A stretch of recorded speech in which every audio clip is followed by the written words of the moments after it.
For most of my life, I haven't been able to feel my emotions in my body because I intellectualize instead of being embodied. It took a whole lot for me to cry. I would have told you I literally never feel anger, etc.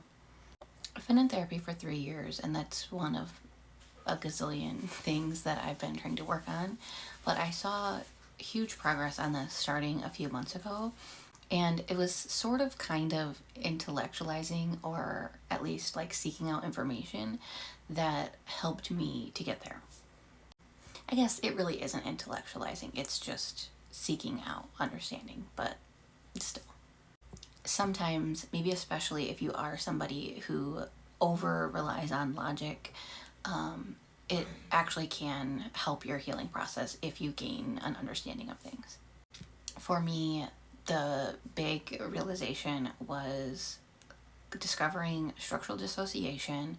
Well, as somebody with CPTSD, you spend most of your time in an ANP, or apparently normal part, and then when you have like a trigger or something, you can flip into an EP, which is an emotional part, and the way that your like logic works, the way that your emotions work, the way that you perceive things may shift while in that EP.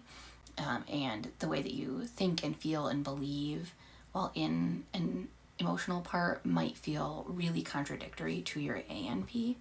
And that is the case for me sometimes. And once I realized that, I came around to realizing that a lot of why I had been really afraid of my emotions is because I thought of like being emotions or being in touch with my emotions as being in an EP. And it feels really bad to me to be in an EP. I feel a little bit crazy. I feel a little kind of like out of control. It's really uncomfortable for me. I really, really don't like it. And so I kind of thought if I started letting myself feel emotions, I would go into my EPs more often. But those are traumas being triggered. So just letting myself feel kind of my day-to-day emotions is not the same thing as being in an EP. And once I understood that, I was so much less afraid of having emotions. And once I was less afraid of them, it was easier to just let them happen. And I specifically noticed myself crying way longer and way more often. Like I cry out of sappiness like all the time now.